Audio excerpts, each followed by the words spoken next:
Hello students, welcome to दक्षिणा ई classroom. आज की क्लास में अपन डिस्कस करने वाले हैं CT3 पेपर 1 मैथ्स। देखो पेपर में अपने को क्वेश्चन नंबर 36 से शुरू हो रहा है मैथ्स का पोर्शन। सो क्वेश्चन नंबर 36 देखो क्या बोल रहा है। A family of line cutting positive intercepts on axes and forming triangle with coordinate axes. मतलब एक लाइन की इक्वेशन दी हुई है जो इस फैमिली से है ना। फैमिली अपने पास है 2x minus Y plus lambda times 2x plus Y minus 4 equal to 0। इस फैमिली से पास करता हुआ कोई लाइन है। इस फैमिली का मतलब क्या है? इनका पॉइंट ऑफ इंटरसेक्शन। इसका पॉइंट ऑफ इंटरसेक्शन क्या है अपने पास? 1,2 है ना। इन दोनों लाइन को सोल्व कर लेंगे तो अपने पास पॉइंट ऑफ इंटरसेक्शन आ गया बच्चों 1,2। 1,2 से पास करती हुई एक लाइन है। Minimum length of line segment between axes. ये बोल रहा है कि दोनों के दोनों इंटरसेप्ट जो है वो पॉजिटिव है ना। तो a line of family cutting positive intercepts on axes, then the minimum length of the line segment between axes। मतलब ये जो अपने को हाइपोटेन्यूज दिख रहा है ये AB का मिनिमम वैल्यू निकालना है। मिनिमम वैल्यू किसका निकालना है बच्चों? AB का, है ना। तो इसको अपन कैसे करेंगे? तो करने का दो तरीका है। फर्स्ट इज अपन मान ले x by A plus Y by B is equal to 1 एक लाइन मान ले। इसको पास करवा देते 1,2 से 1 by A plus 2 by B is equal to 1। ये एक इक्वेशन बन गई। दूसरा अपने को पता है कि इसका AB का लेंथ क्या होगा? AB का लेंथ होने वाला है ए स्क्वायर प्लस बी स्क्वायर का अंडर रूट। या अपन AB स्क्वायर ही मान ले इसको। बोलो अब यहां से A और B में दो रिलेशन है। देखो B की वैल्यू उठा के यहां रख दो और इसका क्या कर देंगे अपन? किसी एक के रेस्पेक्ट में डिफरेंशिएट करके इस फंक्शन को अपने को क्या करना है? Minimise. This is one way. दूसरा अपन का अपने पास क्या है? That will be relatively easy. तो अपन बोलेंगे कि इस एंगल को मान लेता हूं मैं थीटा। तो काम थोड़ा अपना आसान हो जाएगा। ये भी क्या होगा? थीटा। इस एंगल को यदि थीटा माना तो अपने को पता है कि ये जो लेंथ है ये लेंथ अपने को कैसे मिलने वाली है? ये डिस्टेंस में जानता हूं ये 2 है, ये 1 है इस ट्राइंगल में। तो ये AB इज इक्वल टू, इस पॉइंट को मैं P मान लेता हूं। तो AB इज इक्वल टू बच्चों क्या होगा? AP plus PB। AP यहां पे क्या है? AP length. अपने को पता है AP cos theta is equal to 1, तो AP हो जाएगा 1 sec थीटा प्लस PB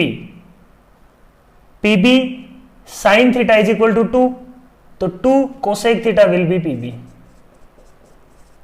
ठीक है, ये आ गया लेंथ ऑफ AB। अब क्या कर लो? AB का डिफरेंशिएशन कर लो। AB थीटा की टर्म्स में आ गया तो इसको अपन बोल सकते हैं कि f ऑफ थीटा है, that is sec theta plus 2 cosec theta. f dash theta will be sec theta का डिफरेंशिएशन हो जाएगा sec theta tan theta plus cosec theta का डिफरेंशिएशन हो जाएगा अपने पास -2 कोसेक थीटा कोट थीटा। ठीक है, ये f dash theta equal to 0 कर लेते हैं अपन।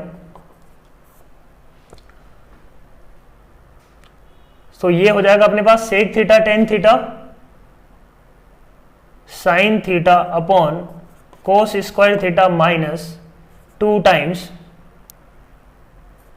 कोस theta upon sine square theta is equal to 0। ठीक है, तो देखो यहां से अपने पास tan cube theta is equal to क्या आ गया? tan cube theta is equal to 2 है ना। This equal to 0 means sine cube theta minus 2 cos cube theta is equal to 0, tan cube theta is equal to 2। tan theta की value क्या आ जाएगी बच्चों? 2 की पावर 1/3। tan थीटा की value आ गई 2 की पावर 1/3। तो AB में उठा के रख दो तो AB इज इक्वल टू क्या आ जाएगा बच्चों? AB is equal to tan theta 2 की पावर 1/3 है। ये हो जाएगा अंडर रूट ऑफ 2 की पावर 2/3 प्लस 1 हाइपोटेन्यूज। तो सेक थीटा क्या आ जाएगा अपने पास? सेक थीटा आ जाएगा अपने पास अंडर रूट ऑफ 2 की power 2/3 plus 1 plus 2 times cosec theta. Cosec theta क्या है, देखो कोसेक थीटा है दिस अपॉन दिस, तो अंडर रूट ऑफ 2 की पावर 2/3 प्लस 1 डिवाइडेड बाई 2 की पावर 1/3। सिंप्लीफाई करो, अपना आंसर आ जाएगा, आंसर विल बी 1 प्लस 2 की पावर 2/3 की power 1 plus 1/2 will be 3/2। This will be the answer. So 2 option is correct है ना, ऑप्शन नंबर 2, ठीक है। ये था अपने पास question number 36।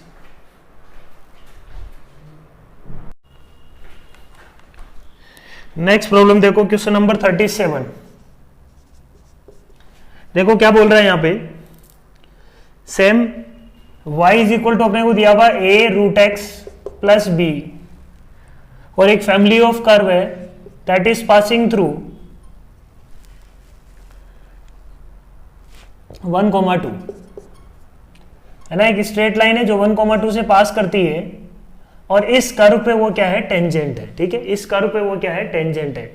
We have to find the equation of line which passes through 1,2 and also tangent to this curve, ठीक है, ये अपने को निकालना है,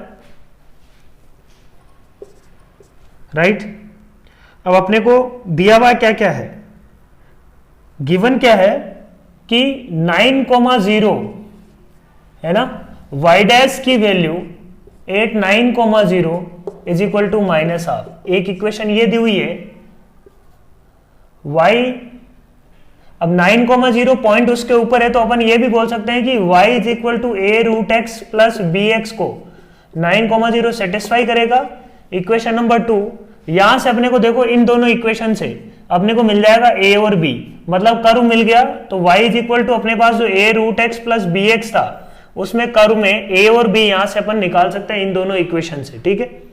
इन दोनों इक्वेशन से a और b निकल जाएगा, है ना। a और b की वैल्यू अपने पास क्या आने वाली है, a is equal to 3 and b is equal to -1, ठीक है। a equal to 3 and b equal to -1, ये कर्व आ गया अपने पास, ठीक है। अब कर्व आ गया, अपने को ये सोचना है कि इस पॉइंट से इस कर्व पे टेंजेंट के बारे में कैसे सोचेंगे। तो कर्व एक बार लिखते हैं, देखो a is equal to 3√x minus x, ये कर्व की इक्वेशन आ गई एक तरीके से। अब ध्यान से देखो 1,2 जो पॉइंट है ना, 1,2 पॉइंट, इसमें सेटिस्फाई कर रहा है ये, 1 रखने पे वैल्यू क्या मिल रही है, 2। इसका मतलब 1,2 कर्व के ऊपर सेटिस्फाई कर रहा है, और उसी पे अपने को क्या निकालनी है, टेंजेंट। तो y डैश एट 1,2 निकाल लेंगे और अपना क्या मिल जाएगा, इक्वेशन ऑफ टेंजेंट। तो y डैश एट 1,2 निकाल लो, y dash is equal to क्या आ जाएगा, 3/2√x -1, ठीक है। तो 1 रखने पे y डैश क्या मिल जाएगा, देखो 1 रखने पे 3/2 -1 1/2, मतलब y dash is equal to आ गया 1/2, है ना। y डैश एट 1,2 मिल गया अपने को, मतलब इक्वेशन आ गई अपने पास। इस लाइन की इक्वेशन क्या हो जाएगी अपने पास, y -2 is equal to 1/2 into x -1। This is equation of tangent. Next question देखो, क्वेश्चन नंबर 38। द कोड of the parabola this touches the curve this. तो एक पैराबोला है अपने पास y equal to -p²x² plus 5px -4। इस parabola की कोई कोड है ना, इस पैराबोला की कोई कोड है, कोई दूसरे कर्व जो कि हाइपरबोला है, अपने को समझ में आ रहा होगा, उसको टच कर रहा है। तो इसकी कोई कोड है बच्चों, है ना, इस पैराबोला की कोई कोड है जो कोई दूसरे कर्व को टच करता है ना। ये अपने को कंडीशन दी हुई है, at x is equal to 2, है ना। ये कर्व क्या है, y is equal to 1/1 minus X, ये वाला कर्व है। इसमें x इज इक्वल टू 2 पे टच करती है, मतलब पॉइंट क्या हो गया, x इज इक्वल टू 2 रखने पे 1/-1 -1 2, -1 वो पॉइंट है जहां पे ये टच करता है, ठीक है। Is bisected by that point, मतलब ये जो कोड है ना, ये कोड इस पॉइंट से बाइसेक्टेड है, मतलब ये इसका क्या होना चाहिए, मिड पॉइंट, ठीक है, ये समझ में आ रहा है अपने को। Then find the values of P, P की वैल्यूज निकालनी है, तो इसको कैसे अप्रोच करेंगे, है ना। तो ये प्रॉब्लम एक तरीके से कोऑर्डिनेट ज्योमेट्री में, मतलब इसमें बहुत ज्यादा अपन बोल सकते हैं इसका यूज नहीं है एओडी का, ये कोऑर्डिनेट ज्योमेट्री का प्रॉब्लम है, ठीक है। कोऑर्डिनेट ज्योमेट्री में भी इसको अपन कर सकते थे, ठीक है। अब मान लो प्योर एओडी से अपने को सोचना है कि कैसे इसको किया जाए, तो कैसे करेंगे इसको। तो देखो अपने को पता है ये इसका मिड पॉइंट है, ये इसका मिड पॉइंट है, तो इस लाइन की मैं इक्वेशन निकाल सकता हूं क्या, बोलो, इस लाइन की मैं इक्वेशन निकाल सकता हूं, सही बात है ना। इस लाइन की इक्वेशन कैसे निकालूंगा, यहां से y dash is equal to -1/1 minus x square, 1 minus x square का डिफरेंशिएशन अगेन -1, ठीक है। तो y डैश क्या आ जाएगा इस कर्व के लिए 1/1 minus x square, x is equal to 2 पे y डैश की वैल्यू क्या मिल गई, 1 मिल गई, x इज इक्वल टू 2 पे y डैश की वैल्यू मिल गई 1। इसका मतलब इस लाइन की अपने को इक्वेशन पता है ना, इस लाइन का अपने को इक्वेशन पता है। इक्वेशन क्या आ जाएगा, y माइनस 2 y माइनस 1, तो y माइनस -1 हो गया, y plus 1 is equal to 1 into x minus 2, ये आ जाएगी इक्वेशन ऑफ दिस टेंजेंट। तो ये बच्चों क्या आ रहा है अपने पास, y माइनस एक्स या y is equal to X minus 3, ये इस लाइन की अपने पास इक्वेशन आ गई, y equal to X minus 3। अब मैं क्या बोलता हूं, x माइनस 3 को उठा के यहां पे रख दो, एक क्वाड्रेटिक बनेगी, क्वाड्रेटिक के दो रूट होंगे x1 x2, x1 इसके कॉरस्पॉन्डिंग होगा, x2 इसके कॉरस्पॉन्डिंग होगा। x1 x2 यदि अपने को मिल जाता है तो मैं क्या x1 प्लस x2 निकाल सकता हूं, और ये मिड पॉइंट क्या है 2, x1 प्लस x2 बाई 2, तो वहां से अपने को क्या मिल जाएगा बच्चों, p की वैल्यू। तो देखो समझना बात को, क्या बोल रहा हूं मैं x minus 3 is equal to minus P square X square plus 5cx, इस क्वाड्रेटिक का मैं यूज करने वाला हूं। इस क्वाड्रेटिक का मैं बोल रहा हूं जो सम ऑफ रूट्स है, इस क्वाड्रेटिक के दो रूट होंगे, एक x1 होगा एक x2 होगा। x1 यदि ये है तो x2 ये होगा, और अपन जानते हैं कि x1 plus x2 by 2 is equal to क्या होना चाहिए, 2। तो यहां से क्या आ जाएगा बच्चों, p की वैल्यू। इस क्वाड्रेटिक इक्वेशन का सम ऑफ रूट निकाल सकते हैं अपन, sum of root divided by 2 is equal to क्या आना चाहिए, 2। यहां से अपने को क्या मिल जाएगा, p की वैल्यू, ठीक है।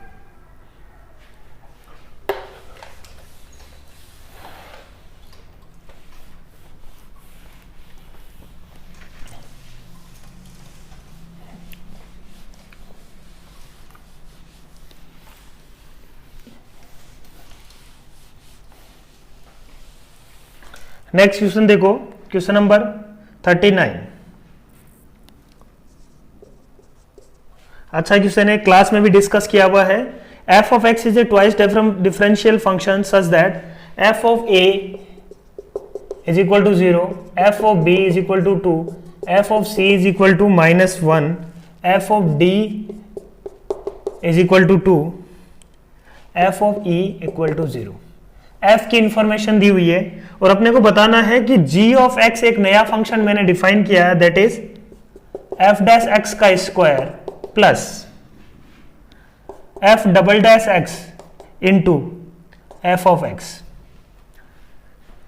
इसके मिनिमम कितने रूट्स होंगे, है ना, बिल्कुल क्लास में अपन ने सॉल्व किया है। मैं ये बोलता हूं कि देखो g ऑफ x एक फंक्शन दूसरा मैं एज्यूम कर रहा हूं h ऑफ x, जिसका डिफरेंशिएशन ये है। मैं h ऑफ x कैसे एज्यूम कर रहा हूं, f into F dash, f into F dash. इसका डिफरेंशिएशन ये आएगा क्या, देखो पहले f का डिफरेंशिएशन f डैश स्क्वायर, फिर f into F double dash. मतलब एक नया फंक्शन मैंने एज्यूम किया इस तरीके से, f इंटू एफ डैश। ये देखते अपने को ये समझ में आना चाहिए कि इसका इंटीग्रेशन क्या होता है, f इंटू एफ डैश, ठीक है। तो f into F dash assume कर लिया, उसका डिफरेंशिएशन g ऑफ x है। तो मैं बोल रहा हूं कि अब रोल्स थ्योरम लगाने की कोशिश करूंगा कि h ऑफ x के कितने रूट है, हर h ऑफ x के दो रूट के बीच में मिनिमम कम से कम एटलीस्ट g ऑफ x का एक रूट एग्जिस्ट करेगा। ये रोल्स थ्योरम बोलता है ना, h ऑफ x के दो रूट के बीच में उसका डिफरेंशिएशन का कम से कम एक रूट तो एग्जिस्ट करेगा, है ना। स्लोप कम से कम एक बार तो जीरो हो रही होगी, ठीक है, मिनिमम। तो अपन ये देख लेते हैं कि h ऑफ x कितनी जगह मैक्सिमम जीरो, मिनिमम कितनी जगह जीरो होगा, कम से कम h ऑफ x के कम से कम कितने रूट होंगे। h ऑफ x के कम से कम कितने रूट होंगे वो डिपेंड करेंगे f के रूट पे और f डैश के रूट पे। तो सबसे पहले f का रूट निकालते हैं। f का फंक्शन यदि बनाए, है ना, f का यदि फंक्शन बनाए तो देखो f का यदि अपन फंक्शन बनाए, f of a 0, f of b 2, है ना, ऊपर गया ये b पे, f ऑफ c -1, c पे नीचे आ गया, f ऑफ d इज 2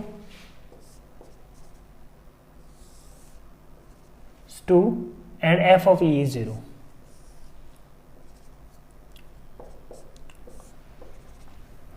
तो f के कितने रूट हैं देखो, a टू e क्लोज में f के कितने रूट हैं, a टू e क्लोज में f के कितने रूट हैं, b c d e, 4 roots हैं। और f डैश के कितने होंगे, 1 2, मिनिमम की बात कर रहा हूं मैं ना, कम से कम एक बार तो घूमेगा ही। तो मिनिमम ये 3 रूट्स हैं a टू e में, किसके, ये f के रूट्स हैं, ये f डैश के रूट है, ठीक है। तो f इंटू एफ डैश के कितने रूट होंगे, ये सारे के सारे बच्चों होंगे डिस्टिंक्ट। तो f इंटू एफ डैश के कितने रूट होंगे, 4 3 7 रूट होंगे। तो अपन बोलेंगे कि h ऑफ x जो फंक्शन अपन ने एज्यूम किया है f इंटू एफ डैश, उसके कितने रूट होंगे, कम से कम मिनिमम 7 रूट्स होंगे, मिनिमम 7 रूट्स होंगे। तो एक फंक्शन है जिसके कम से कम 7 रूट्स है, a टू e में कम से कम 7 रूट्स हैं।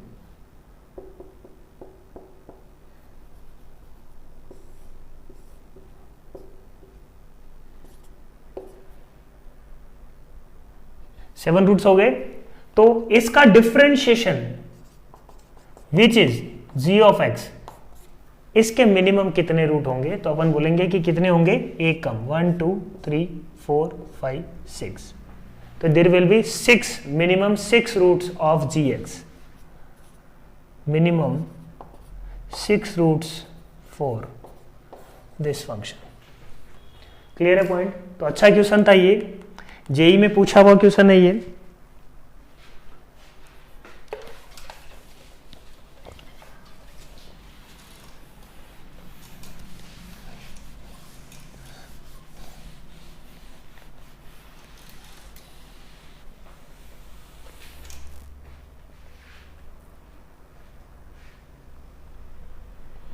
क्वेश्चन नंबर 40 देखो क्या करना है, x is equal to a to the power sine t और y इज इक्वल टू अपने को क्या दिया हुआ है, a to the power cos t. अपने को निकालना है देखो y डबल डैश, मतलब डिफरेंशियल इक्वेशन बनानी है इसकी, lambda times x y dash minus y. तो ये बनाने के दो तरीके, एक तो अपन क्या करें, dy बाई डी एक्स करें, फिर y डबल डैश निकालेंगे। y डबल डैश कैसे निकालेंगे, देखो dy बाई डी एक्स तो अपन डायरेक्टली ऐसे निकाल लेंगे, this is one way, but ये लेंथी होगा, काफी लेंथी होगा इनफैक्ट, है ना, क्योंकि अपने को इस बात का यूज करना है। देखो साइन टी कोस टी बहुत ही सिमेट्रिक से फंक्शन है, इस बात का अपन यूज कर रहे हैं, टी को एलिमिनेट करना चाहिए अपने को, है ना। आइडियल अप्रोच क्या है यहाँ पे, टी को एलिमिनेट करना चाहिए। यदि ऐसा दिया हुआ एक्स और वाई में रिलेशन, तो बेटर है कि टी को अपन एलिमिनेट कर दें और एक सुंदर सा रिलेशन बनाने की कोशिश करें, that is the best way. फिर भी मान लो बच्चे दो तरीके से सोचते हैं इसको, एक ये तरीका है dy बाई डी एक्स क्या होगा, dy by D T upon D X by D T, ये तो सही होगा। बट अगला जब तुम करोगे D square Y upon D X square, उसमें गलती ये नहीं करना कि इसको 2 बार डिफरेंशिएशन कर दिया अपॉन इसको 2 बार डिफरेंशिएशन कर दिया, दैट विल बी रॉन्ग, वो गलत हो जाएगा। इसके लिए अपने को क्या करना पड़ेगा, dy बाई डी एक्स का जो भी आंसर आ रहा है यहाँ पे D of Y dash upon D T, इसको सॉल्व करने के लिए अपने को करना पड़ेगा D Y dash upon D X into D T से, डी टी था ये, सॉरी ये D X, D Y dash upon D X, D Y dash upon D X, D T से अपन ने क्या किया मल्टीप्लाई और डिवाइड, तो क्या बन जाएगा अपने पास d Y dash upon D t into,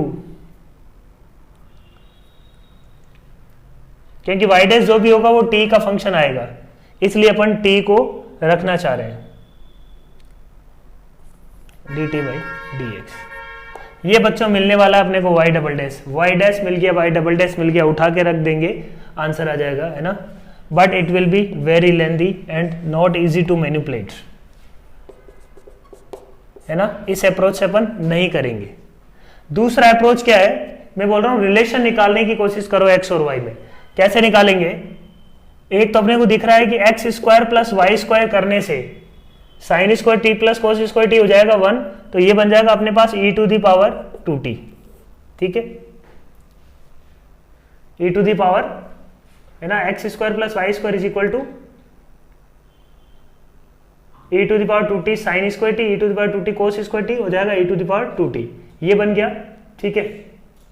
अब e to the power t को निकालने के लिए, है ना, t को एलिमिनेट करने के लिए मैंने क्या किया, डिवाइड कर दो, तो यहां से देखो क्या आएगा 10t is equal to x by y, t पूरा गायब, तो देखो क्या आ रहा है answer, x square plus Y square is equal to a to the power 2 times ये tan inverse x by y. Now you can do easily, ये बन गया अपने पास, दोनों तरफ log ले लो बच्चों, log लेने पे ये आ जाएगा ln of x square plus Y square is equal to 2 times tan inverse of x by y. अब ये जो इक्वेशन मिल रही है ना, इस इक्वेशन को अपन क्या करेंगे, y dash y double dash 2 बार डिफरेंशिएट करेंगे और अपने को वो रिजल्ट मिल जाएगा।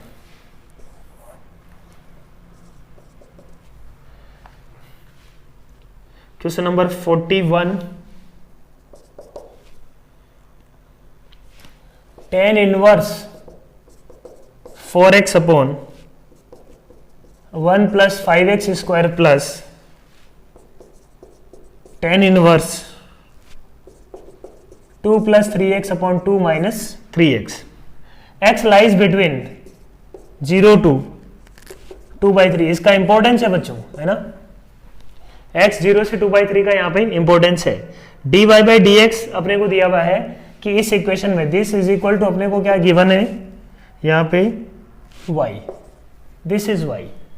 Now we need to find y dash, y dash अपने को दिया हुआ है lambda upon 1 plus 25x square. अब देखो ये तो अपने को भी समझ में आ रहा है बिल्कुल बहुत साफ साफ कि इसको अपन डायरेक्टली डिफरेंशिएट करेंगे तो अपना मामला गड़बड़ है, तो कुछ सिंप्लीफाई, इनवर्स देने का नहीं तो लॉजिक नहीं है, तो कुछ सिंप्लीफाई किया जा सकता है बिल्कुल। देखो साफ साफ समझ में आ रहा है, tan इनवर्स के अंदर जब भी थोड़ा कॉम्प्लिकेटेड एक्सप्रेशन आए हमेशा ये चीज ध्यान रखो, tan inverse a minus tan inverse b का कुछ यूज किया जा सकता है क्या, इसके बारे में जरूर सोचेंगे अपन, ठीक है। जब भी थोड़ा सा बड़ा सा एक्सप्रेशन आ रहा है tan इनवर्स में, तो इसको मैंने क्या लिखा 1 प्लस 5x इंटू एक्स, ऊपर 4x को लिख दिया 5x माइनस एक्स, सेट हो गया tan इनवर्स। ये मैं बोल रहा हूं 3 से ऊपर नीचे डिवाइड कर दो तो 2/3 plus x upon 2/3 minus x, 3 से डिवाइड किया है ना, ठीक है, या 2 से डिवाइड करने से फायदा हो रहा है क्या,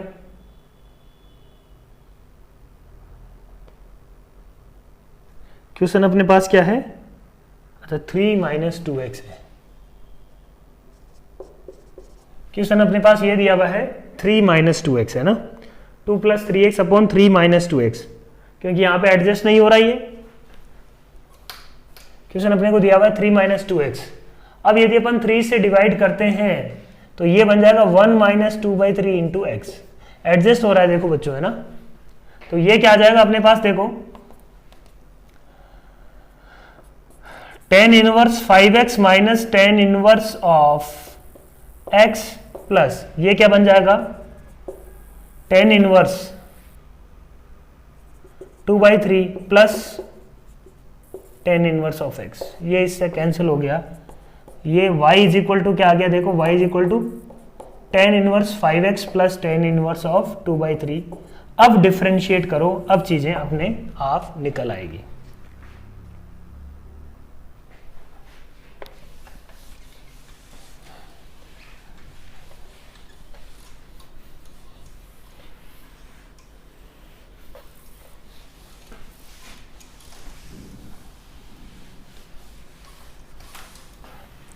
तो पेपर अपन बोल सकते हैं कि मैक्सिमम प्रॉब्लम इसमें इजी है, बहुत ज़्यादा टफ पेपर ये नहीं है। इट इज मोर और लेस इजी पेपर, है ना, इजी टू मॉडरेट में ही जाएगा, ये टफ पेपर नहीं है। क्वेश्चन नंबर 42 क्या बोल रहे, देखो a boy has 3 library tickets and 8 books of his interest in the library. Of these 8 he does not want to borrow mathematics part 2 unless the mathematics part 1 is also borrowed। ठीक है, तो उसके पास उसको basically अपने को 3 book लेनी है, कहां से, 8 बुक के सेट में से 3 बुक सेलेक्ट करनी है। तो वो कैसे कैसे कर सकता है, ये बोल रहा है कि यदि मैथमेटिक्स पार्ट 2 उसने लिया तो पार्ट 1 को उसको लेना कंपलसरी है ना। पार्ट 2 को लेने के लिए पार्ट 1 को कंपलसरी है, पार्ट 1 अकेले भी ले सकता है, कोई उसमें दिक्कत नहीं है। ठीक है, तो मैं इसको 2 केस में डिवाइड कर रहा हूं कि पार्ट 2 उसने लिया, एक केस उसने पार्ट 2 लिया, एक केस उसमें उसने पार्ट 2 नहीं लिया। Mathematics part 2 is not selected and mathematics part 2 is selected. If mathematics part 2 is not selected, in that case उसको तो अपन हटा देंगे, 8 में से 1 बुक हटाइए। मैथमेटिक्स पार्ट 2 सेलेक्ट नहीं कर रहा, तब मैथमेटिक्स पार्ट 1 पे कोई रेस्ट्रिक्शन नहीं है कि वो सेलेक्ट करेगा कि नहीं करेगा, वो हो सकता है। मैथमेटिक्स पार्ट 1 अकेले भी आ सकती है, ठीक है ना, मैथमेटिक्स पार्ट 1 अकेले भी आ सकती है। तो अपने को ये ध्यान देना है यहाँ पे। तो 8 में से 1 बुक उड़ा दी अपन ने, पीछे बची 7 बुक्स, 7 में से उसको सेलेक्ट करना है 3, 7C3। अब ये क्या बोल रहा है, मैथमेटिक्स पार्ट 2 उसने सेलेक्ट कर ही ली, तो अपने को पता है कि भाई मैथमेटिक्स पार्ट 2 सेलेक्ट कर ली तो मैथमेटिक्स पार्ट 1 को सेलेक्ट करना पड़ेगा। मतलब 2 बुक तो उसने सेलेक्ट कर ही ली, अब उसकी मजबूरी है कि 6 में से बाकी जो 6 बची उसमें से कोई एक सेलेक्ट कर ले, तो 6C1, this is the answer. निकालना क्या, number of perfect square less than lambda, निकाल सकते हैं अपन। क्वेश्चन नंबर 43 देखो क्या बोल रहा है 43, f of x is equal to 2 into e to the power x plus minus a into e की power minus x plus 2a plus 1 into x minus 3 is monotonically increases for all x belongs to R। Monotonically increases का मतलब हो गया f dash x is greater than और equal to 0। ठीक है, f dash x is greater than और equal to 0 for all x belongs to R, ऐसा होना चाहिए। ठीक है, तो ये प्रॉब्लम है, तो f डैश x करते हैं अपन। f डैश x क्या मिलने वाला है, 2 इंटू ई की power x minus minus minus plus a into e की power minus x plus 2a plus 1। इस फंक्शन का वैल्यू हमेशा क्या होगा बच्चों, positive for all x belongs to R। ठीक है, तो ऐसा अब यहां पे ये जो बच्चों ये जो है ना e की पावर x यहां पे और e की पावर माइनस एक्स को ध्यान से देखें तो ये पॉजिटिव नंबर्स है, ये भी एक पॉजिटिव नंबर है। तो इसको अपन मैनिपुलेट कैसे करेंगे, है ना, तो अपन बोलेंगे कि इसका जो फंक्शन का मिनिमम वैल्यू आ रहा है, इस फंक्शन का जो मिनिमम वैल्यू आ रहा है वो किससे बड़ा हो जाए, वो 0 से बड़ा हो जाए। इस फंक्शन का मिनिमम वैल्यू कैसे निकालेंगे अपन, इस फंक्शन का मिनिमम वैल्यू अपन कैसे निकालेंगे, सही है क्या बात? इस फंक्शन का अपन मिनिमम वैल्यू कैसे निकालेंगे? तो मिनिमम वैल्यू निकालने का एक तरीका होता क्या है कि f डबल डैश एक्स करके इस फंक्शन का मिनिमम वैल्यू निकाल सकते हैं अपन, बोलो। दूसरा मैं बोल रहा हूं कि इसको मैं क्वाड्रेटिक में कन्वर्ट कर सकता हूं, क्या बोलो? क्वाड्रेटिक में कन्वर्ट कर सकता हूं मैं e की पावर x को यदि t लेता हूं तो ये देखो f डैश, ये जो भी फंक्शन है, नया फंक्शन मान लेता हूं g ऑफ t, t यहां पे क्या है? पॉजिटिव, तो ये बन जाएगा 2t plus a by T plus 2a plus 1। इसको अपन लिख सकते हैं 2t square plus 2a plus 1 into t plus a upon T. This is always positive, T तो पॉजिटिव है, ऊपर वाला पॉजिटिव हो जाए तो काम बन जाएगा अपना। तो ये जो कर्व है ना, इस कर्व को अपन क्या, ये तो एक क्वाड्रेटिक एक्सप्रेशन है, क्वाड्रेटिक एक्सप्रेशन है और उसको अपन ब्रेक भी कर सकते हैं। तो देखो 2t square plus 2at plus t plus a upon t, है ना। वैसे तो यदि ब्रेक नहीं होता तो थोड़ा और लेंदी हो जाता है ये, बट जब ब्रेक कर पा रहे हैं तो आराम से ब्रेक कर लेते हैं इसको। तो ये क्या आ रहा है? 2t into t plus a, तो 2t plus 1 into t plus a upon t. तो ये इस तरीके से ब्रेक हो रहा है। तो इसका यदि ग्राफ बनाए, सिर्फ और सिर्फ ऊपर वाले फंक्शन का ग्राफ बनाया जाए, तो ग्राफ में अपन ये देख सकते हैं कि एक रूट तो उसका क्या है? -½ और दूसरा रूट क्या है इसका? -a। ठीक है, दूसरा रूट का उसका क्या है? -a। अल्टीमेटली अपने को क्या चाहिए? अपवर्ड पैराबोला होगा, t पॉजिटिव है, t पॉजिटिव है मतलब इसका, इस ग्राफ का कोई मीनिंग नहीं है। पॉजिटिव t के लिए देखना है तो सिर्फ ये ग्राफ। तो अपन क्या चाह रहे हैं? पॉजिटिव t के लिए ग्राफ जो है वो x एक्सिस के नीचे ना आए, राइट। नेगेटिव नहीं होना चाहिए फंक्शन नेगेटिव क्या है? यहाँ पे 0 से -a तक फंक्शन नेगेटिव है। तो मैं ये बोल रहा हूं कि जो -a रूट आ रहा है ना, -a जो रूट आ रहा है वो x एक्सिस के इधर आना चाहिए, या -a मस्ट बी नेगेटिव। तो अपन बोल रहे हैं कि ग्राफ अपना कैसा होना चाहिए? इस टाइप का होना चाहिए, -a भी इधर आए, हो सकता है -a इधर हो, उसमें कोई अपने को दिक्कत नहीं है ना, -½ आगे हो सकता है, ठीक है, वो अपने को दिक्कत वाली बात नहीं है। अपन बेसिकली दोनों ही केस में, मान लो ये वाला केस आए तब भी अपन क्या चाह रहे हैं? -a नेगेटिव होना चाहिए, दोनों ही केस में वैलिड है वो बात। तो -a must be less than 0, that is enough. बोलो, इन दोनों केसेस को यदि अपन एक साथ देखें तो अपन ऐसा बोल सकते हैं क्या? -a must be less than 0, मतलब -a must be less than और इक्वल टू 0, तो a must be greater than equal to 0। तो answer will be 0 to infinity। Next question है बच्चों, क्वेश्चन नंबर 44। क्या बोल रहे हैं अपन? fx touches f inverse x। तो इसकी पॉसिबिलिटी अपन चेक करते हैं कि fx f इनवर्स x को टच कैसे कैसे कर सकता है। एक पैराबोलिक ग्राफ है, वो कैसे टच कर सकता है? मेरे को पता है कि y इक्वल टू एक्स के अबाउट मिरर इमेज होता है। यदि fx को बात करें और f इनवर्स x की बात करें तो f inverse x is mirror image of fx about y equal to x line. तो पहले मैं fx की बात करता हूं। fx मेरे को क्या दिया हुआ है? 3x square minus 7x plus c। तो इसका मिनिमम वैल्यू होगा 7/6 पे, और अपने को दिया हुआ है कि x ग्रेटर देन 7/6 के लिए fx को अपने को लेना है। तो 7/6 मान लो यही कहीं है। तो मैं बोलता हूं कि ग्राफ कैसा हो सकता है? ये पैराबोला हो सकता है ना, यहां पे इसका मिनिमम वैल्यू ऐसे अचीव कर रहा होगा, इसके इधर अपने को जाना नहीं है।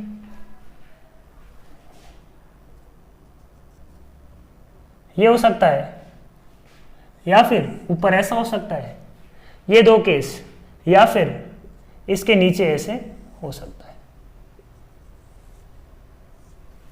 अब तीनों केस में एक बार f इनवर्स x को एज्यूम करो दिमाग में कि क्या f इनवर्स x अपन यदि बनाए तो f इनवर्स x, इसका f इनवर्स x क्या कहां आएगा?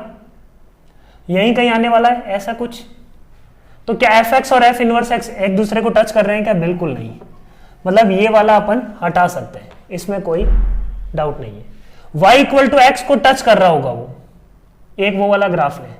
तो y equal to x touch कर रहा है तो इसका f इनवर्स x एज्यूम करो, वो भी y इक्वल टू एक्स को टच करता हुआ ऐसे नीचे जाएगा। तो यहां पे पॉसिबिलिटी बन रही है ये एक दूसरे को टच कर सकते हैं, बिल्कुल सही बात है। तो इसको अपन रहने देते हैं एक बार, ठीक है। नीचे वाले कर्व को देखो, इसका f इनवर्स x बनाएंगे तो कैसा बनेगा, देखो ये ऐसा कुछ बनेगा, है ना, ऐसा कुछ बनेगा। तो ये f इनवर्स x को क्या कर रहा है, f इनवर्स x fx को इस पॉइंट पे क्या कर रहा है, कट कर रहा है, टच नहीं कर रहा, कट कर रहा है, इंटरसेक्शन है ये। तो अपन ने क्या किया, इसके ऊपर ग्राफ नहीं हो सकता, इसके नीचे ग्राफ नहीं हो सकता, सिर्फ पॉसिबिलिटी बनती है बच्चों ये वाली। और अपन बोल रहे हैं कि ग्राफ यदि y इक्वल टू एक्स को टच करेगा तो y equal to f inverse x को भी टच करेगा, क्योंकि ये f इनवर्स x तुम्हारा कैसे बनने वाला है, f इनवर्स x यदि मैं बनाऊं तो ये f इनवर्स x बनेगा और इस पॉइंट पे ये एक दूसरे को क्या कर रहे होंगे बच्चों, टच कर रहे होंगे। सही है क्या बात? बस यही बात अपने को यहाँ पे समझ में आनी चाहिए थी और यही इसका क्वेश्चन का आंसर है। तो इसका मतलब यहां से अपन बोल सकते हैं क्या कि f of x must touch x axis, must touch y equal to x line,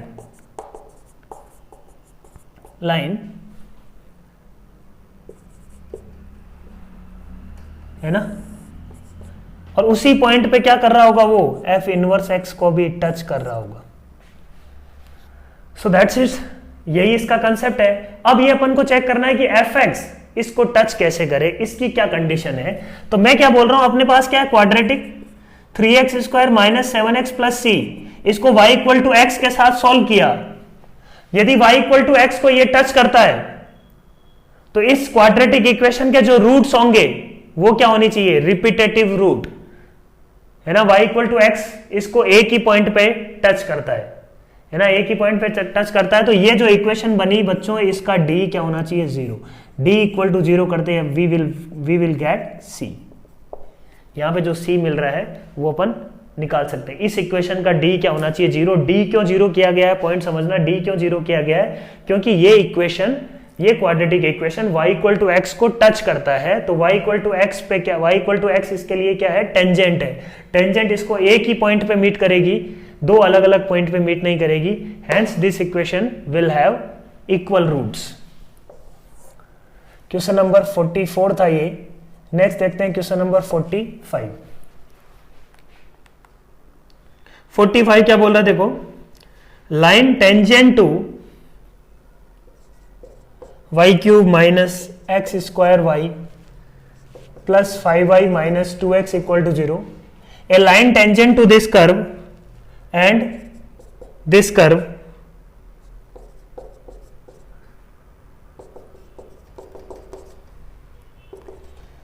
है ना। बोल रहे हैं कि y dash, find y dash at 0,0, वो अपन निकालेंगे तो आएगा 2/5। Find y dash for this curve at 0,0, वो आएगा -5/2, है ना। तो अपन बोल रहे हैं कि दोनों लाइंस के बीच में एंगल क्या है, एंगल क्या है, यहां से अपने को साफ साफ समझ में आ रहा है, angle is 90 degree. m1 m2 equal to -1 दिख रहा है। तो लाइन की स्लोप से यदि पता है तो लाइन के बीच में एंगल निकाल सकते हैं ना अपन, है ना। tan theta is equal to mod of m1 minus m2 upon 1 plus m1 m2, here m1 m2 is equal to -1, hence angle between them is 90 degree. Question number 46 क्या बोल रहे हैं, देखो, let n be the number of ways in which at least 3 fruits be selected out of 20 fruits in which 10 mangoes, 5 apples, 2 oranges and rest are different. Rest are different, इसका मतलब जो 10 mangoes दिए हुए वो आइडेंटिकल है, all rest are different. Different बोलने का मतलब ही यही है वहां पे कि 10 मैंगो जो दिए हुए हैं दोज आर आइडेंटिकल, तभी बात कर रहे हैं, है ना। तो 10 identical mangoes, 5 identical apples, 2 identical oranges and rest are different, मतलब 17 फ्रूट्स, टोटल 20 फ्रूट्स थे, तो 1 फ्रूट 1 है, 1 फ्रूट 2 है, 1 फ्रूट 3 है। टोटल ये अपने पास 6 कैटेगरी ऑफ फ्रूट्स है, टोटल सम कितना हो रहा है 20 फ्रूट्स। ठीक बात बोलो। अब क्या बोल रहा है, then find the remainder when n is divided by 10। पहले तो number of ways of selecting at least through 3 fruits, इनमें से 3 फ्रूट सेलेक्ट करने हैं, इसका क्या तरीका है। तो सिलेक्शन है प्योर, है ना, काफी सिंपल सी प्रॉब्लम है बच्चों, है ना। तो मैं क्या बोल रहा हूं, एटलीस्ट 3 फ्रूट्स, तो मैं बोल रहा हूं कि टोटल निकाल लेता हूं, टोटल माइनस एग्जैक्टली 0 फ्रूट का सिलेक्शन, है ना, एग्जैक्टली 0 फ्रूट का सिलेक्शन, एग्जैक्टली 1 फ्रूट का सिलेक्शन, एग्जैक्टली 2 फ्रूट्स का सिलेक्शन। तो ये इसमें से माइनस कर देंगे तो कम से कम 3 फ्रूट सेलेक्ट हुए होंगे, 4, 5, 6 कितने भी हो सकते हैं आगे। तो ये अपन को निकालना है। पहले तो टोटल फ्रूट्स कितने होंगे, टोटल कितने होंगे, इसमें से 0 या 0 से ज्यादा कितने तरीके से अपन फ्रूट सेलेक्ट कर सकते हैं। 1 mango, 0 mango, 1 mango, 2 mango, 3 mango, total 10 के 10 मैंगो सेलेक्ट कर ले, मतलब टोटल कितने फ्रूट सेलेक्ट कर सकते हैं अपन, 11 तरीके से यहां से सिलेक्शन हो सकता है, इनटू यहां से कितने तरीके से सिलेक्शन हो सकता है, 6। ऐसे ही 2 ऑरेंजेस में 0 ऑरेंज, 1 ऑरेंज या 2 ऑरेंज, क्योंकि यहाँ पे ऑरेंज जो ऑरेंजेस प्रेजेंट है 2 आर आइडेंटिकल, तो 2 ऑरेंज का यहां से सिलेक्शन या 1 ऑरेंज को उठाना एक ही तरीका है, कोई भी ऑरेंज उठा लो, 3 वेज, इनटू 1 फ्रूट का सिलेक्शन या तो करेंगे या नहीं करेंगे, 2 तरीके, है ना। इसके पास ऑप्शन क्या है, सिलेक्शन में आएगा या नहीं आएगा, आएगा या नहीं आएगा, आएगा या नहीं आएगा, ठीक है। तो टोटल कितने आए देखो, इसका आंसर क्या आ रहा है देखो, 1584, ये टोटल आ गया।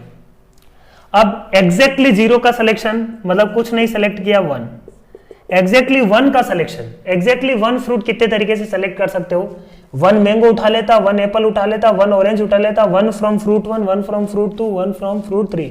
अपन एक तरीके से ऐसे बोल सकते हैं कि 5 टोकरियां अपने पास है, 5 टोकरियां में से कोई टोकरी में से जाके अपन 1 फ्रूट उठा लें और ये रहा फ्रूट, ठीक है। तो अपने पास कितनी टोकरियां, अच्छा 6 टोकरियां है total, there are 6 baskets, out of 6 baskets I can pick any basket, तो दैट इज 6C1। ये एग्जैक्टली 1 का सिलेक्शन। एग्जैक्टली 2 का सिलेक्शन कैसे कर सकते हैं, देखो एग्जैक्टली 2 का सिलेक्शन कैसे कैसे किया जा सकता है, दोनों के दोनों फ्रूट्स क्या हो, आइडेंटिकल हो, या दोनों के दोनों फ्रूट्स क्या हो, डिफरेंट हो, यही 2 पॉसिबिलिटी बनती है। तो दोनों के दोनों फ्रूट्स आइडेंटिकल कैसे हो सकते हैं, आइडेंटिकल फ्रूट्स वाली टोकरियों में से कोई भी टोकरी उठा लेता, उसमें से 2 फ्रूट उठा लूंगा, तो मैं बोलूंगा कि 2 आइडेंटिकल फ्रूट क्या क्या हो सकता है, इन 3 टोकरियों में से कोई भी टोकरी उठाता, दैट इज 3C1, कोई भी टोकरी उठाता, उसमें से 2 मैंगो, जैसे मान लो ये टोकरी उठी, उसमें से 2 मैंगो उठाने का तरीका तो एक ही होगा ना, कोई भी 2 मैंगो उठा लूंगा, 2 एप्पल उठाने का तरीका तो एक ही होगा, 2 ऑरेंज उठाने का तरीका भी एक ही होगा, है ना। एप्पल आइडेंटिकल है, 2 एप्पल उठाने का तरीका एक ही होगा, कोई भी 2 एप्पल उठा लो, है ना। तो 3C1 तरीके से picking any basket containing 2 identical objects plus 2 different का मतलब मेरे को ये टोटल 6 बास्केट्स हैं, उसमें से कोई भी 2 बास्केट उठाऊं और उसमें से एक मैंगो वाला आ रहा है तो मैंगो उठा लूंगा, फ्रूट 1 आ रहा है तो फ्रूट 1 उठा लूंगा, एक उठाना है ना। तो मैं बोलूंगा कि ये जो 6 बास्केट रखी हुई है उसमें से कोई भी 2 बास्केट उठा लो बच्चों, है ना, उनमें से एक फ्रूट उठाने का तरीका एक ही होगा, यहाँ पे भी तरीका एक ही होगा। So this is E2, minus कर देंगे आंसर आ जाएगा बच्चों, है ना।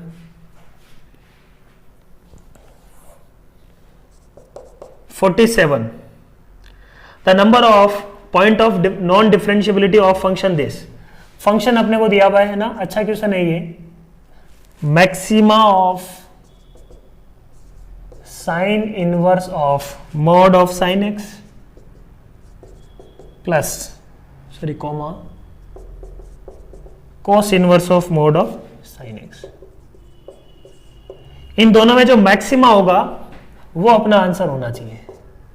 तो इसका जैसे ही अपन ग्राफ बनाएंगे, ग्राफ बनाते ही अपना आंसर आ जाएगा बच्चों, ग्राफ बेस्ड प्रॉब्लम है ये।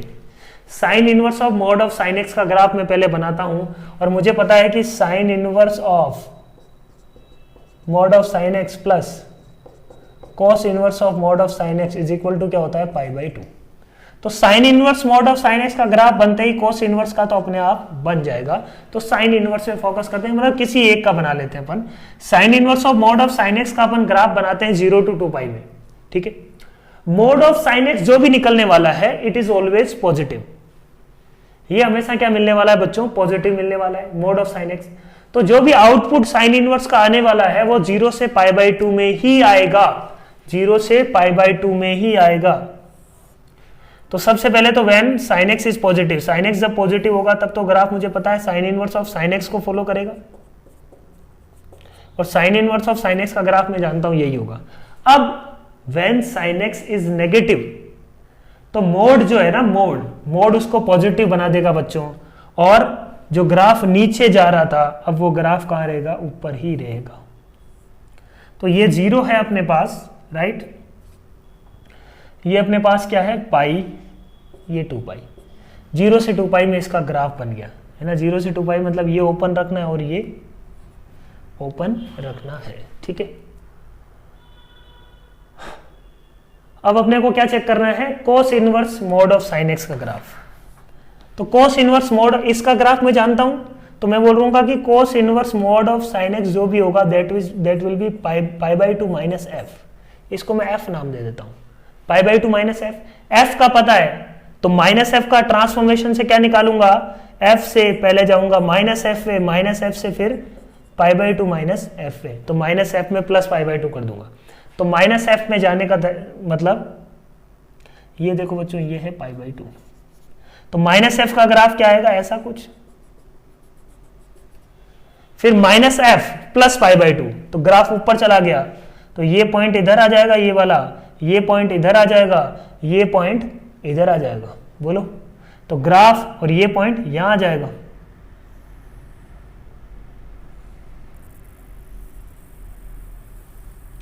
ये किसका ग्राफ है बच्चों, cos inverse of mod of sine x. सही बोल रहा हूं क्या मैं, बोलो। अब अपने को क्या चाहिए, दोनों का मैक्सिमा, दोनों का मैक्सिमा। यहां से यहां तक cos inverse cos x maximum है, यहां से यहां तक ऊपर वाला जो ग्राफ है वो ले लो। चेन बन गई है तो एक तरीके से, है ना। ये अपने पास ग्राफ है, ठीक बात। कितने नॉन डिफरेंशिएबल पॉइंट आ रहे हैं, है ना। एंड पॉइंट को तो क्योंकि एंड पॉइंट पे ओपन है तो कोई देखने की जरूरत भी नहीं है, 0 to 2π में चेक करना है ओपन में।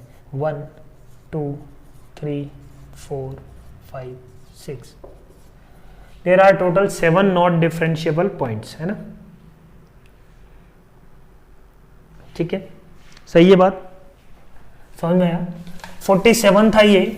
नेक्स्ट अपन बात करते हैं 48।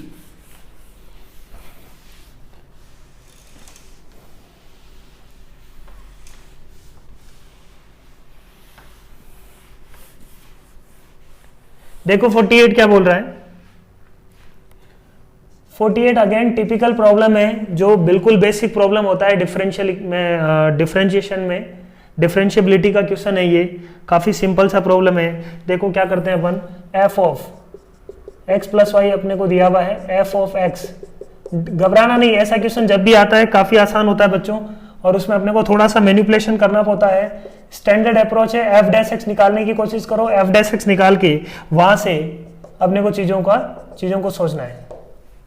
F of x plus y is equal to f of x plus f of y plus 2x y x plus Y minus 1/3 for all x belongs to x y belongs to R. Given है अपने को ये। एक और बात दी हुई है, limit h tending to 0 3 time f of h माइनस 1/6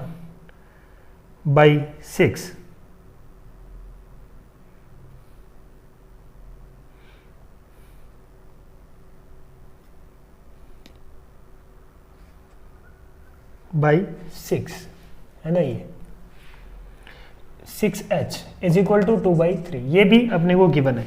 अब इस प्रॉब्लम को अप्रोच करते हैं तो देखो सबसे पहले एफ डैश एक्स लिखते हैं। एफ डैश एक्स क्या होगा, f of x plus h minus f of x upon h limit h tending to 0। सही बात बोलो।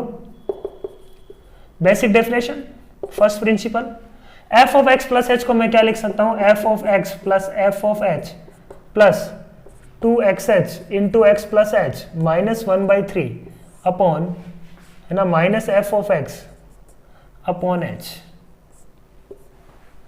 टिपिकल अप्रोच, ये मेरे पास क्या बन रहा है, f of H upon H. इसका मतलब एफ ऑफ 0 पहले निकाल लेते हैं। एफ ऑफ 0, एक्स और वाई की जगह 0 रखा तो क्या मिलेगा देखो, F of 0 plus 2 times F of 0 या F of 0 plus f of 0, ये 0 मिल गया माइनस 1/3। तो यहां से देखो एफ ऑफ 0 की वैल्यू आ गई 1/3।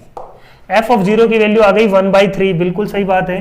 तो मैं इस एफ ऑफ एच को मैंने क्या लिख दिया, f of 0 plus h minus 1/3 plus 2xh into x plus h upon h, limit h tending to 0। ठीक है बात। ये मेरे को देखो क्या मिल रहा है, एफ डैश 0, और ये भी लिमिट एग्जिस्ट कर रही है। तो मैंने इसको क्या लिखा देखो, f dash 0 plus h tending to 0 पे ये क्या बन गया देखो, एच टेंडिंग टू 0 पे एच से एच ये कैंसिल हो गया, 2x into x plus H मतलब आ गया 2x square. Limit h tending to 0 पे ये लिमिट भी एग्जिस्ट कर रही है। ये आ गया अपने पास एफ डैश एक्स की वैल्यू, बहुत ही अच्छी बात है। एफ डैश एक्स की वैल्यू आ गई, मतलब ये अब यहां से अपन ये डिफरेंशियल इक्वेशन बना के निकाल सकते हैं चीजों को, बट उसके लिए अपने को एफ डैश 0 भी तो चाहिए भाई, है ना। एफ डैश 0 कैसे निकालेंगे, एफ डैश 0 निकालने के लिए देखो ये इंफॉर्मेशन दी हुई है अपने को। कैसे देखो, यहां से एफ डैश 0 कैसे निकालेंगे, समझना। जो ये इंफॉर्मेशन है ना, इस इंफॉर्मेशन को यूज कर रहे हैं अपन एफ डैश 0 निकालने के लिए। 3 कॉमन लिया, अंदर बचेगा F of 0 plus h minus 1/3 upon 6h था ना ये, तो ये क्या बच जाएगा नीचे 2h, 1/2 बाहर कर लेते हैं, इज इक्वल टू अपने को दिया हुआ है 2/3। तो इसको मैं क्या लिख सकता हूं बच्चों, एफ डैश 0 लिख सकता हूं। तो यहां से मेरे को मिल गया f dash 0 is equal to 4/3। सही है क्या बात। तो f dash x is equal to आ गया बच्चों 4/3 प्लस 2x स्क्वायर। अब चीजें बन जाएगी, अब जो जो दिया हुआ है वो सब कुछ अपन यहां से निकाल सकते हैं। बोलो, एफ डैश एक्स दिया हुआ है तो एफ ऑफ एक्स क्या आ जाएगा अपने पास, f of x will be 4/3 into x plus 2 into x cube by 3 plus c. अपने को पता है कि एफ ऑफ 0 इज 1/3, तो 0 रखने पे 1/3 आना चाहिए। तो f of x is equal to 4/3x plus 2x cube by 3 plus 1/3। This is function f of x. Now we can find everything whatever is needed.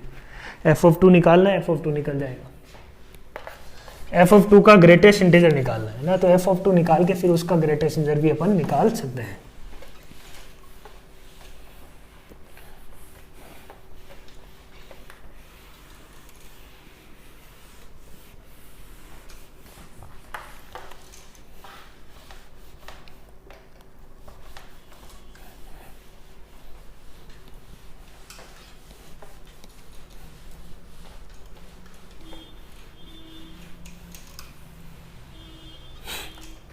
Next problem देखो, question number 49।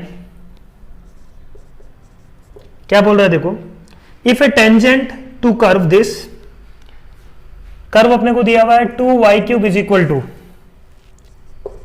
X square plus x cube. इस पे कोई tangent बनाई गई 8.a, है ना, a, पे कोई टेंजेंट बनाई गई, ठीक है। कट्स ऑफ 8.a, तो मतलब a, इसको सेटिस्फाई करेगा, तो 2a³ is equal to 2a³। सही बात है, सेटिस्फाई कर रहा है, कोई दिक्कत नहीं है। Cuts of intercept alpha beta on coordinate axis, वो तो टेंजेंट है, इस पे जो टेंजेंट बनाई गई वो एक्स एक्सिस को मान लो अल्फा बीटा पे कट करती है, ठीक है, कोई दिक्कत नहीं है। Where alpha square plus beta square is equal to 61, then find the value of mod of a by 6। ठीक, तो मैं क्या बोल रहा हूं, पहले a, पे इस पे टेंजेंट निकालते हैं। प्रॉब्लम को अपन कैसे अप्रोच करेंगे, a, पे टेंजेंट निकाला, स्ट्रेट फॉरवर्ड है बिल्कुल। a, पे टेंजेंट निकाला, उस टेंजेंट पे, टेंजेंट एक स्ट्रेट लाइन होगी, स्ट्रेट लाइन से अपन क्या निकाल लेंगे, अपन निकाल लेंगे वहां से x by A plus Y by B is equal to 1 से इंटरसेप्ट निकाल लेंगे, और अपने को alpha square plus beta square कितना दिया हुआ है 61, वहां से ए की वैल्यू मिल जाएगी और प्रॉब्लम अपना सॉल्व हो जाएगा। तो काफी इजी प्रॉब्लम अपन बोल सकते हैं इसको। वाई डैश किया अपन ने 6y square y dash is equal to 2ax plus 3x square. बोलो सही है क्या बात? कर लिया अपन ने, a कोमा ए रख दिया, तो वाई डैश की वैल्यू क्या आ गई देखो 5a square upon 6a square, y dash is equal to आ गया 5/6, तो y minus a is equal to 5/6 into x minus a. Simplify करेंगे 6y minus 6a is equal to 5x minus 5a, 6y minus 5x is equal to a, divide कर देंगे y is equal to a/6 plus x upon a upon minus 5 is equal to 1। तो जो intercept है alpha और beta ये आ गए क्या, तो यहाँ पे अल्फा इज इक्वल टू क्या आ गया बच्चों a/6 और beta is equal to a upon minus 5, और अपने को क्या दिया हुआ है alpha square plus beta square is equal to 61। तो यहाँ से a की वैल्यू आ जाएगी, बोलो है ना, a की वैल्यू देखो क्या निकल के आ रही है, a square upon 36 plus a square upon 25 is equal to 61। तो देखो 61 a square is equal to 61 into 25 into 36, a is equal to आ गया plus minus 30, a is equal to आ गया प्लस माइनस 30, ठीक है। Mod of a upon 6 which is 5। Next देखो question number 50।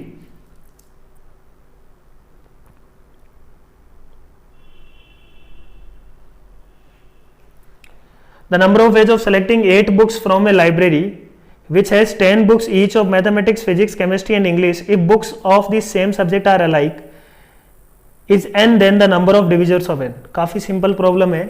You have to select 8 books out of 10 books each of mathematics, है ना, 10 books each of mathematics मतलब 10 mathematics की book है अपने पास, 10 फिजिक्स की, 10 केमिस्ट्री की एंड 10 इज ऑफ इंग्लिश भी दिया हुआ है ना, ठीक है।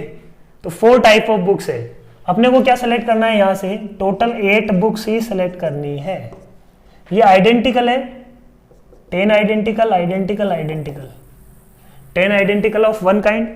तो अपन ऐसा बोल सकते हैं क्या, इसमें से मैं 0 लूं 0 लूं 0 लूं 8 ले लूं, 0 0 1 8, तो जितने तरीके से मान लो मैं इसमें से x1 बुक उठाता, इसमें से x2 उठाता, इसमें से x3 उठाता, इसमें से x4 उठाता, तो मैं बोलूंगा कि x1 plus x2 plus x3 plus x4 is equal to 8 के जितने number of non negative integral solutions होंगे उतना ही अपने को आंसर होगा। मैं बोल रहा हूँ इसको 0 0 0 8 ले लेता हूं, यही तो सारे इसके सॉल्यूशन है। This is one way, x4 8 की 8 इंग्लिश की बुक उठा लेता, तो यही इसके जितने केसेस बनेंगे वही अपना आंसर होगा। और ये करना तो काफी आसान है ना, यहाँ पे कोई रेस्ट्रिक्शन तो है नहीं, 0 से 10 दिया हुआ है तो 8 की 8 बुक में ले सकता हूँ, कोई रेस्ट्रिक्शन नहीं है, अपर बाउंड नहीं है, यहाँ पे अपर बाउंड नहीं है। तो अपन डायरेक्टली बोलेंगे कि इसका तो सोल्यूशन अपन जानते हैं 8 plus 3c3 11c3, this will be the answer, है ना। आंसर क्या आ जाएगा 165। निकालना है क्या, number of divisors of n। तो इसके डिविजर्स कितने होंगे, 165 को अपन 5 से डिवाइड करते हैं तो 5 इंटू 33, उसको अपन लिख सकते हैं 5 इंटू 11 इंटू 3। तो नंबर ऑफ डिविजर्स बच्चों क्या होते हैं, number of divisors of n। Divisors हो जाएंगे अपने पास 5 की पावर 1, 11 की पावर 1, 3 की पावर 1, तो 1 plus 1 into 1 plus 1 into 1 plus 1 8। So 8 will be the right answer, ठीक है। नेक्स्ट है क्वेश्चन नंबर 51। ये था अपने पास 50।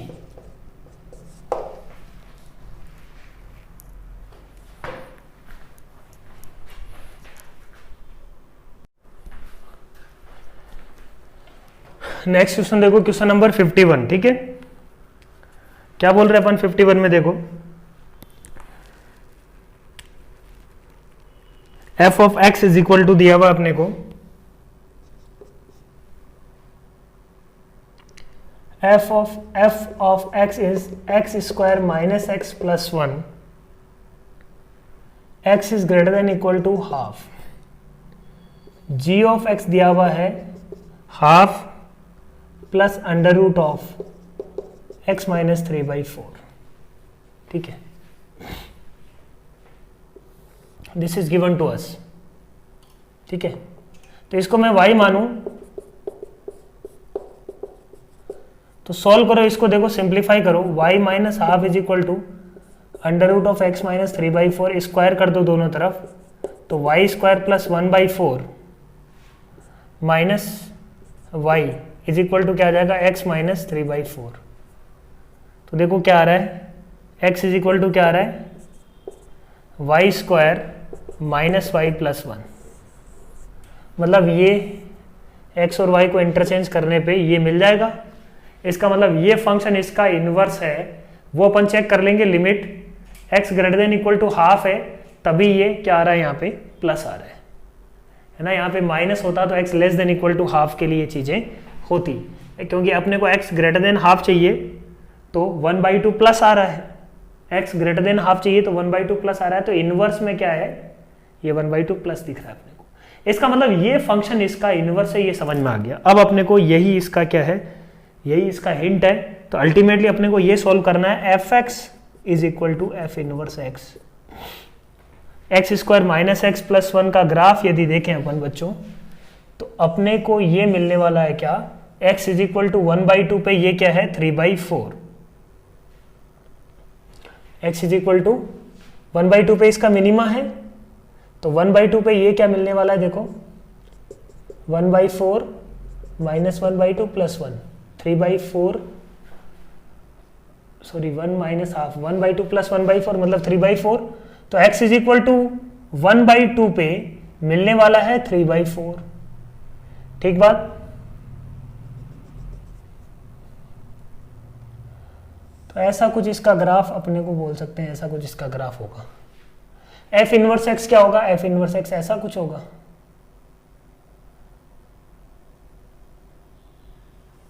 अपन देखेंगे कि इंटरसेक्ट कर रहा है कि नहीं कर रहा, बट वो अपन देखने वाले हैं। बट यदि इंटरसेक्ट करेगा तो इस तरीके से y equal to x line पे इंटरसेक्ट करेंगे, उसके अलावा और कोई सॉल्यूशन अपने को पता है प्रेजेंट नहीं है। इसका मतलब मैं f(x) is equal to gx को सॉल्व करूं, चाहे f(x) is equal to x को सॉल्व करूं, both equation are same in this case. क्योंकि ग्राफ से अपने को यह समझ में आ रहा है कि f(x) f इनवर्स x का solution is equivalent to f(x) is equal to x का सॉल्यूशन। तो बस ये चीज का यूज कर लो, यहाँ पे f(x) दिया हुआ है x square x minus x plus 1 is equal to x square minus 2x plus 1 is equal to 0, x minus 1 का होल स्क्वायर इक्वल टू 0। इसका मतलब इस पॉइंट पे ये टच कर रहा होगा, मतलब ग्राफ एक्चुअली ऐसा हो रहा होगा, है ना। x इज इक्वल टू 1 पे ये इसको टच कर रहा है, और ये इसका इनवर्स का ग्राफ। समझ में आ रही है क्या बात, क्योंकि x इज इक्वल टू 1 इसका रिपीटेड रूट है। क्लियर है पॉइंट। तो ये अपने पास प्रॉब्लम था बच्चों, क्वेश्चन नंबर 51। नेक्स्ट अपन बात करते हैं क्वेश्चन नंबर 52। क्या बोल रहे हैं, देखो sine inverse x, cos inverse x, tan inverse x has range this. Sine inverse x की रेंज दी हुई है अपने को π/2 to 3π/2। ये साइन इनवर्स एक्स की रेंज है। ऐसे ही कोस इनवर्स एक्स की रेंज दी हुई है अपने को π to 2π, π to 2π। π to 2π में इधर नेगेटिव है इधर पॉजिटिव है, सारी वैल्यू अचीव कर लेगा। This is for cos inverse x। Similarly for tan inverse x is given also. tan inverse x की 3π/2 to 5π/2, 3π/2 to 5π/2। ये रेंज किसकी है? tan इनवर्स x की। इतना सा अपन ने बना लिया, ठीक है। अब इस प्रॉब्लम को अप्रोच करते हैं कि कैसे अपन को सॉल्व करना है, ठीक है।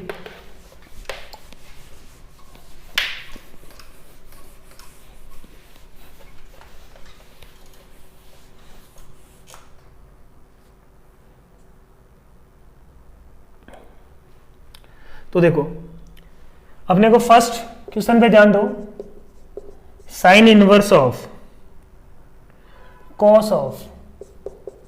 मैं ये बोल सकता हूं कि ये जो प्रॉब्लम था ये सबसे इजी प्रॉब्लम है यदि अपने को इनवर्स ट्रिगो का ध्यान है थोड़ा सा भी, तो ये सबसे इजी क्वेश्चन है। Sine inverse of cos of tan inverse root three, tan inverse root three इसके हिसाब से। अब डेफिनेशन मेरे को बच्चों ये वाली फॉलो करनी है, अपना दिमाग बंद करो और कॉम्प्रिहेंशन पे ध्यान दो। कॉम्प्रिहेंशन में जो डेफिनेशन दी हुई है वही अपन फॉलो करेंगे। टेन इनवर्स रूट थ्री, 3π/2 से 5π/2 के बीच में मेरे को पता है यहां पॉजिटिव होगा, यहां पॉजिटिव होगा तो 2π प्लस कितना लू मैं, इसको क्या लूंगा 2π प्लस π/√3 है ना, तो 2π प्लस π/3। तो ये बच्चों हो जाएगा sine inverse of cos of 2π plus π/3, cos of 2π plus π/3, cos π/3, cos π/3 कितना होगा 1/2। अब साइन इनवर्स हाफ का आंसर क्या आने वाला है, मुझे पता है ये इंटरवल है, इसमें पॉजिटिव कहां होता है साइन इनवर्स, या x की वैल्यू साइन x पॉजिटिव क्या है π/2 टू पाई के बीच में। अब π/2 से पाई के बीच में 1/2 कब अचीव करेगा वो, पाई माइनस π/3 पे। तो sine inverse of pi minus π/6 पे, तो साइन इनवर्स ऑफ हाफ में क्या बोलूंगा आएगा पाई माइनस π/6। Answer is 5π/6। क्या बोल रहे हैं अपन यहां पे, क्या निकालना अपने को, cos inverse of, here cos inverse of cot of sine inverse of -√3/2 है ना। This is problem. अब साइन इनवर्स -√3/2 को एक बार देखते हैं। साइन इनवर्स -√3/2 नेगेटिव है, मतलब थर्ड क्वाड्रेंट में आना चाहिए। -√3/2 मतलब पाई प्लस क्या आना चाहिए यहाँ पे, आंसर क्यों मेरे को पता है ये π/2 टू 3π/2 है इसका आंसर। तो answer will B pi plus something, pi plus कितना लेना चाहिए, पाई प्लस -√3/2 है तो पाई प्लस π/3।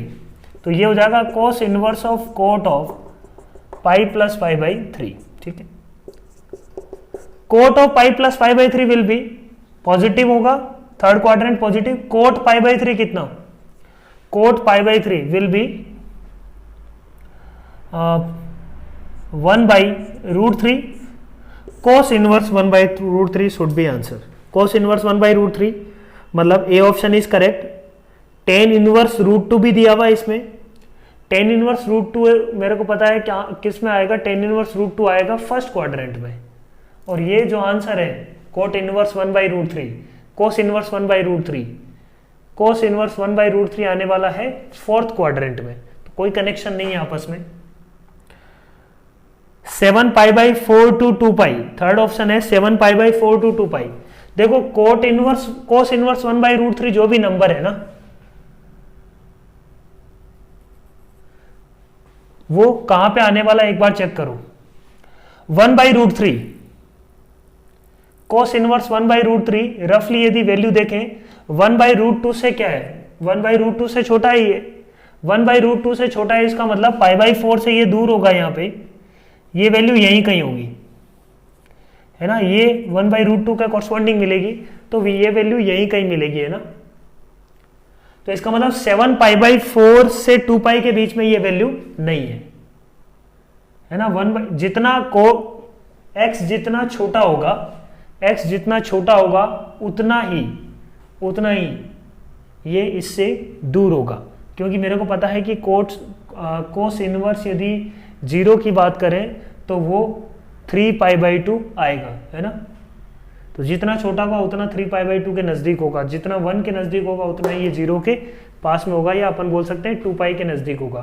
तो 2π से 1/√3 की बात करें तो 1/√2 से और छोटा है वो, तो इससे और इधर होगा कहीं ना कहीं, ठीक है। तो cos inverse 1/√3 is not lying between 7π/4 to 2π। Sine inverse √2/3 की बात करें तो साइन इनवर्स √2/3 π/2 से इन दोनों के बीच में होगा, तो ये आपस में कोई कनेक्शन नहीं है। एंगल, फाइनल एंगल की बात करो, फाइनल एंगल इस क्वाड्रेंट में होगा, इसका फाइनल एंगल इस क्वाड्रेंट में होगा, तो only one is correct. Next problem की बात करते हैं, क्वेश्चन नंबर 53। देखो 53 में अपन क्या बोल रहे हैं,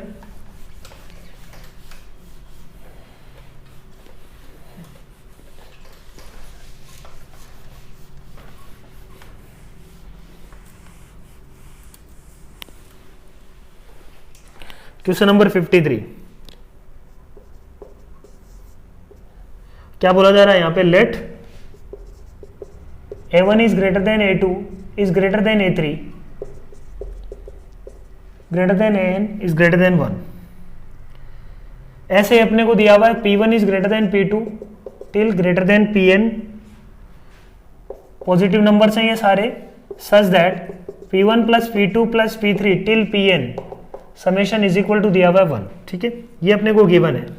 f of x is some function such that P1 A1 x power x, P2 A2 की power x till Pn AN की पावर x की power 1 by x। This is function f of x। अपने को निकालना है limit f of x tending to 0। x tending to 0 पे रख के देखते हैं ये क्या बन जाएगा बच्चों, P1 plus P2 till Pn 1 to the power infinity. 1 to the power infinity का फॉर्म बन रहा है, तो 1 टू दी पावर इन्फिनिटी को सॉल्व करने का तरीका क्या है, a to the power limit x tending to 0, this is fx, तो fx माइनस 1, फॉर्मूला जानते हैं अपन इसका, अपॉन, तो इंटू gx हो जाता है, gx क्या है यहाँ पे 1 बाई एक्स, तो इंटू हो जाएगा 1 बाई एक्स, मतलब 1 बाई एक्स आ गया नीचे।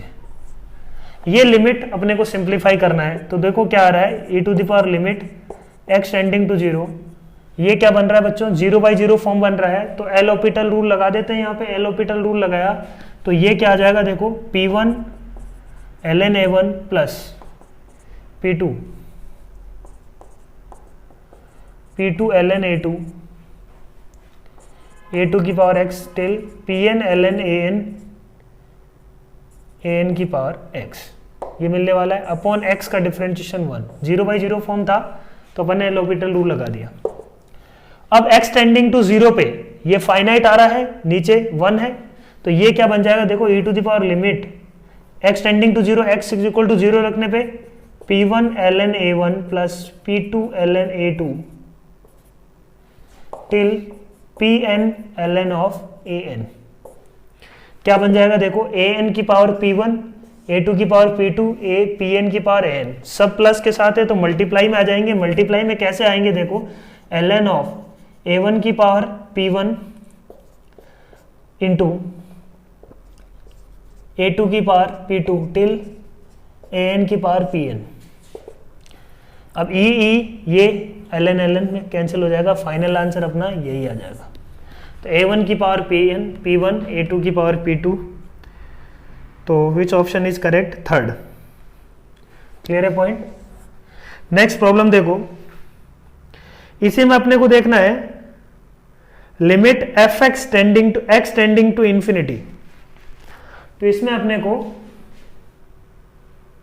x टेंडिंग टू इंफिनिटी की बात करें इसी प्रॉब्लम में, तो कैसे करेंगे, x टेंडिंग टू इंफिनिटी पे, x टेंडिंग टू इंफिनिटी पे कौन सी इनडिटरमिनेट फॉर्म बन रही है देखो, x टेंडिंग टू इंफिनिटी पे ये किसको टेंड करेगा, इंफिनिटी को, ये किसको टेंड करेगा, 0 को, तो ये बच्चों बन रहा है इंफिनिटी की पावर 0 टाइप। पे अपने को ये समझ में आ गया कि इंफिनिटी की पावर 0 जो है इट्स ए इनडिटरमिनेट फॉर्म। ठीक है, तो इनडिटरमिनेट फॉर्म बन गई है, तो कैसे सिंप्लीफाई करते हैं इंफिनिटी की पावर 0 को। सिंप्लीफाई करने का तरीका बच्चों ये है कि लॉग ले लेंगे अपन, log of f x is equal to क्या आएगा, 1 by x into log of ln, basically ln of P1 A1x plus P2 A2x till Pn ANX। ठीक है, ये हो गया। अब इस फॉर्म को यदि देखें, लिमिट एक्सटेंडिंग टू 0 पे, लिमिट एक्सटेंडिंग टू इन्फिनिटी पे, नीचे इन्फिनिटी है, ऊपर भी क्या है, इन्फिनिटी ही बन रहा है, तो ln of infinity again infinity को ही अप्रोच करेगा, तो मतलब इन्फिनिटी अपॉन इन्फिनिटी बन रहा है। तो मैं क्या बोल रहा हूं, एल ऑपिटल रूल लगा देते हैं अपन, तो ln of f x is equal to L'Hopital rule लगाया तो आ जाएगा 1 upon P1 A1x plus P2 A2x plus P3 A3x till Pn Anx।